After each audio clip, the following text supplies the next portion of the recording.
ठाणे महानगरपालिकेच्या कंत्राटी कामगारांचा धरणे आंदोलनाचा एल्गार। ठाणे महानगरपालिकेतील कंत्राटी कामगारांच्या विविध प्रलंबित मागण्यांसाठी श्रमिक जनता संघाच्या वतीने आज सकाळी ठाणे महापालिका कार्यालयासमोर धरणं आंदोलन करण्यात आलं। आमच्या मागण्या आमचा हक्क या घोषणेखाली हे आंदोलन करण्यात आलं। कंत्राटी कामगारांना समान काम समान वेतन लागू करावं, वयोमानानुसार सेवा समाप्त झालेल्या किंवा मृत्यू झालेल्या कंत्राटी कामगारांच्या वारसांना उपदानाची रक्कम तातडीने अदा करावी अशी संघटनेची प्रमुख मागणी आहे।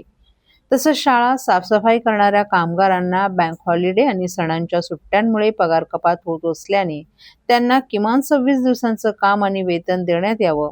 कंत्राटी कामगारांना कुटुंबियांसह वैद्यकीय उपचारांसाठी मेडिक्लेम सुविधा लागू करावी, प्रशासनानं यापूर्वी दिलेल्या आश्वासनांची पूर्तता करावी आणि कंत्राटी सफाई कामगारांसाठी लाडबागे समितीच्या शिफारशी तातडीने लागू कराव्यात अशा 6 मागण्या संघटनेनं केल्या आहेत। या आंदोलनाच्या माध्यमातून कंत्राटी कामगारांच्या प्रश्नांकडे महापालिका प्रशासनाचं लक्ष वेधण्याचा प्रयत्न करण्यात येणार आहे। एकजुटीतून हक्क मिळावा, एकतेतून बदल घडावा असा नारा देत श्रमिक जनता संघाने कामगारांना आंदोलनात सहभागी होण्याचं आवाहन केलं। आमचा संघर्ष न्याय मिळेपर्यंत सुरूच राहील आणि एकजूट आमची विजय आमचा या घोषणांसह मोठ्या संख्येने कंत्राटी कामगार आंदोलनात सहभागी झाल्याचं संघटनेच्या पदाधिकाऱ्यांनी सांगितलं।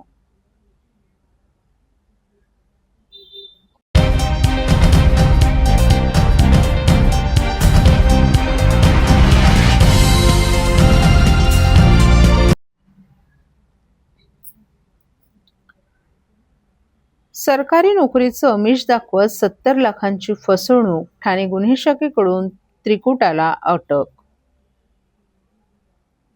महाराष्ट्र शासनाच्या महसूल आणि वन विभागात सरकारी नोकरी लावून देण्याचं आमिष दाखवत तब्बल 70 लाख रुपयांची फसवणूक करणाऱ्या टोळीचा ठाणे गुन्हे शाखेनं पर्दाफाश केलाय। या प्रकरणी पोलिसांनी 3घांना अटक केली आहे। श्याम विठोबा खतकर, जुगल कुमार लोडाया उर्फ लोधिया आणि रवींद्र दयानिधी शंकुआ अशी अटक करण्यात आलेल्या आरोपींची नावं आहेत। आरोपींनी सरकारी नोकरी मिळवून देण्याचं आश्वासन देत संबंधितांकडून मोठी रक्कम उकळल्याचा आरोप आहे। या प्रकरणी नारपोली पोलीस ठाण्यात भारतीय न्याय संहितेच्या विविध कलमांनुसार गुन्हा दाखल करण्यात आला आहे।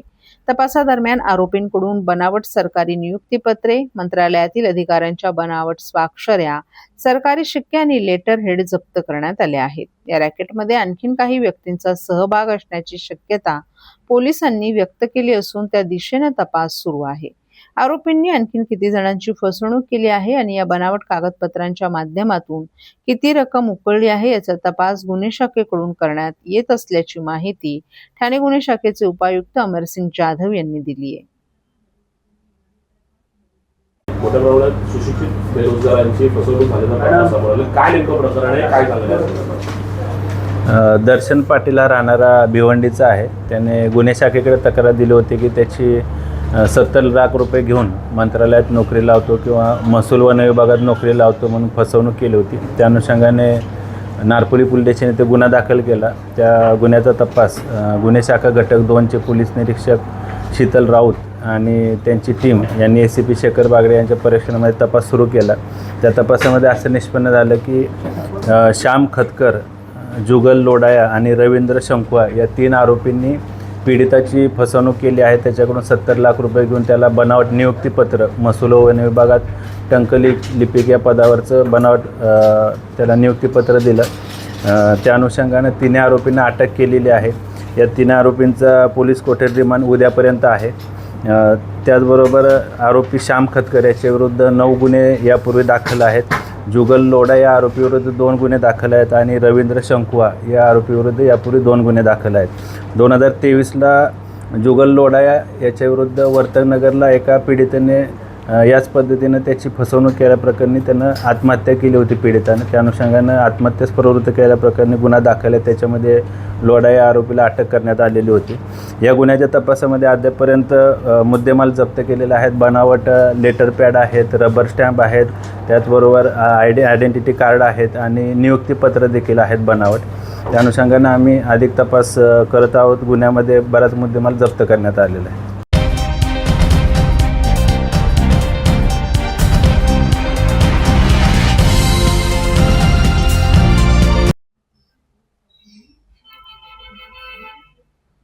सर्वसामान्य गरजूंसाठी मेहनत घेऊन पारदर्शकतेनं काम करूया, महसूल मंत्री चंद्रशेखर बावनकुळे यांचं प्रतिपादन.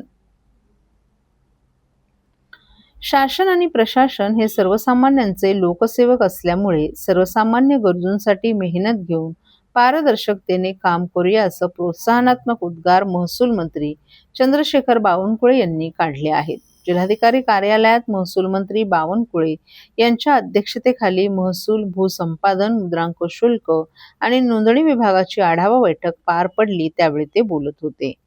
सुरुवातीस जिल्हाधिकारी डॉ. श्रीकृष्ण पांचाळ यांनी विषयनिहाय महसूल मंत्री महोदयांना संगणकीय सादरीकरणाद्वारे जिल्ह्यातील महसूल विभागाच्या कामकाजाचा आढावा सादर केला.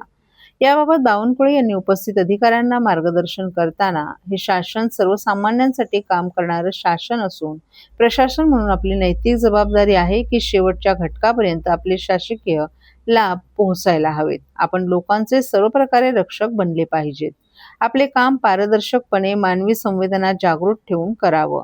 अनावधानाने झालेली चूक निश्चितच क्षमापित केली जाईल, मात्र विशिष्ट हेतूने, निष्काळजीपणाने, बेफिकीरपणाने केलेली चूक कदापि माफ केली जाणार नाही, तर त्याबाबत संबंधिताला कठोरात कठोर शासन मात्र नक्कीच केलं जाईल, असंही त्यांनी स्पष्ट केलं.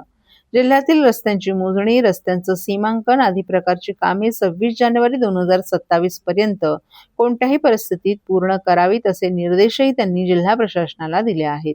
जिल्हाधिकारी डॉ. श्रीकृष्ण पांचाळ हे राज्यातील सर्वोत्कृष्ट 5 जिल्हाधिकाऱ्यांपैकी एक असल्याचं नमूद करत त्यांनी जिल्हाधिकाऱ्यांचं अभिनंदन केलं. त्यामुळे भविष्यातही ठाणे जिल्ह्यात अधिकाधिक चांगली, लोकाभिमुख, नाविन्यपूर्ण कामं होतील, असा विश्वासही त्यांनी व्यक्त केलाय.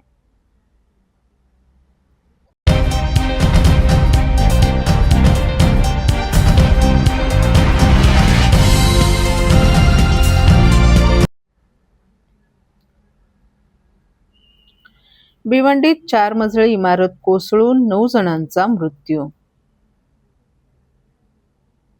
ठाणे जिल्ह्यातील भिवंडीच्या गंगारामवाडी परिसरात गुरुवारी रात्री 11:30च्या सुमारास 4 मजली कोहिनूर अपार्टमेंटच्या बी विंगचा काही भाग अचानक कोसळला. या भीषण दुर्घटनेत आतापर्यंत 9 जणांचा मृत्यू झाला असून अनेक जण जखमी झालेत. तसंच ढिगाऱ्याखाली आणखीन काही नागरिक अडकल्याची भीती व्यक्त करण्यात येत असून त्यांचा शोध घेण्यासाठी NDRF, SDRF, अग्निशमन दल आणि स्थानिक प्रशासनाकडून युद्ध पातळीवर बचाव कार्य सुरू आहे. महापालिका अधिकाऱ्यांनी कोहिनूर अपार्टमेंटमध्ये 48 खोल्या असून प्रत्येक मजल्यावर 12 खोल्या होत्या असं सांगितलं. ही इमारत यापूर्वीच धोकादायक घोषित करण्यात आली होती. दुर्घटनेच्या वेळी इमारतीच्या दुरुस्तीचं काम सुरू होतं. रात्री सुमारे 9 वाजल्यापासून इमारतीत तडे जात असल्याचा आवाज येऊ लागल्यानं स्थानिक नागरिकांनी अनेक कुटुंबियांना बाहेर काढलं. मात्र काही रहिवासी बाहेर पडत असतानाच बी विंगचा भाग कोसळला. मोठा आवाज ऐकता जीव वाचवण्यासाठी उड्या मारण्यातही आल्या. दुर्घटनेत बचावलेले अभयकुमार यादव यांनी रात्री जेवण झाल्यानंतर ते कुटुंबासह खोलीत होते. अचानक इमारतीतून मोठा तडतडण्याचा आवाज आला. बाहेर पडण्याचा मार्ग नसल्यानं त्यांनी पहिल्या मजल्यावरून उडी मारली. या घटनेत त्यांच्या पायाला फ्रॅक्चर झालं असून यादव यांनी स्थानिक तरुणाने शिडी आणल्यामुळे अनेकांना सुरक्षित खाली उतरता आल्याचं सांगितलं. यावेळी इमारतीत सुमारे 25 ते 30 जण होते. इमारतीत एकूण 45 खोल्या आहेत. ती शिडी नसती तर अनेकांचे प्राण गेले नसते, असंही त्यांनी सांगितलं. संगीता प्रजापती यांनी या दुर्घटनेच्या वेळी पार्किंग परिसरात होत्या. इमारतीला तडे जात असल्याचा आवाज ऐकताच त्या बाहेर पळाल्या. मात्र बाहेर पडत असतानाच इमारतीचा भाग कोसळला आणि या दुर्घटनेत त्या जखमी झाल्या. नेहा सिंग यांनी सांगितले की त्यांचे पती रणजित सिंग घटनेपूर्वी काही कामासाठी खाली गेले होते. ते गेल्यानंतर अवघ्या 10 मिनिटातच इमारत कोसळली. त्यांचा मोबाईल अजूनही वाजतोय, परंतु ते फोन उचलत नाहीत, असं त्या भावूक होत सांगितलं.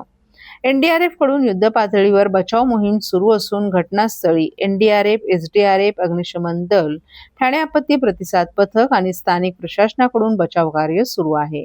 श्वान पथक, 4 अग्निशमन बंब, 2 रुग्णवाहिका आणि जड यंत्रसामुग्रीच्या मदतीने ढिगारा हटवण्याचं काम सुरू आहे.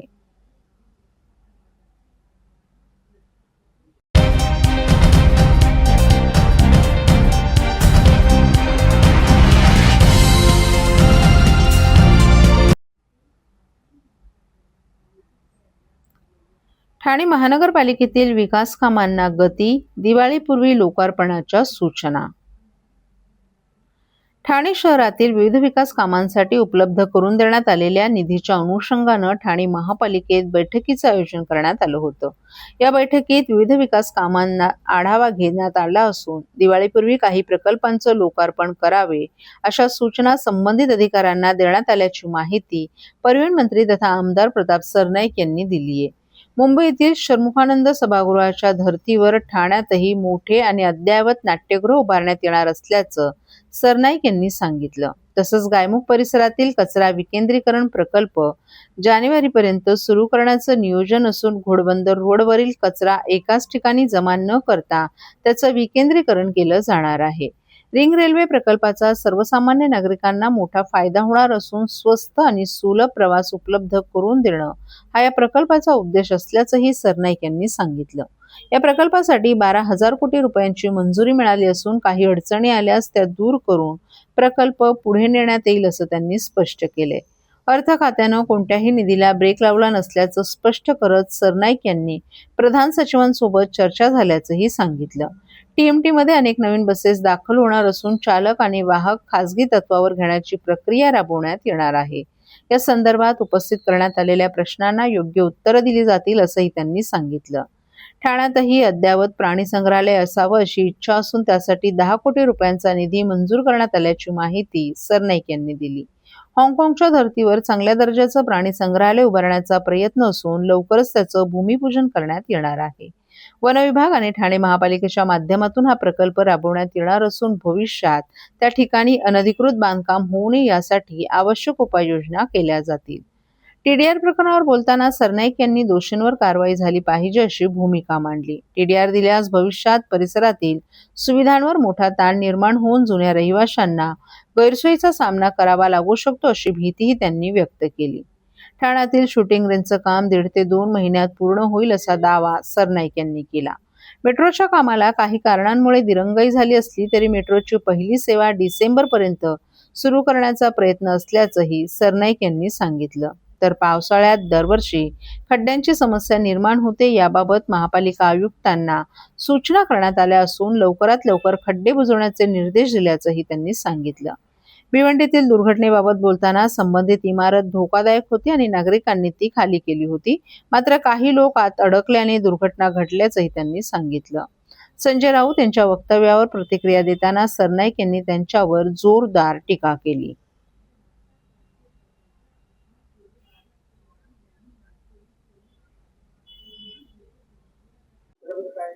षण्मुखानंद नाट्यगृह सगळ्यात मोठं नाट्यगृह म्हणून मुंबईत परिचित आहे. साधारण 2700 सिटिंग कॅपॅसिटी असलेले नाट्यगृह आहे आणि आपण राज्यातलं सगळ्यात मोठं असं म्हणता येणार नाही, परंतु जवळजवळ 2500 असं क्षमतेचं आणि 252 कोटी रुपये खर्चाचं नाट्यगृह वाघबीळ येथे सुविधा भूखंडावर उभारतोय.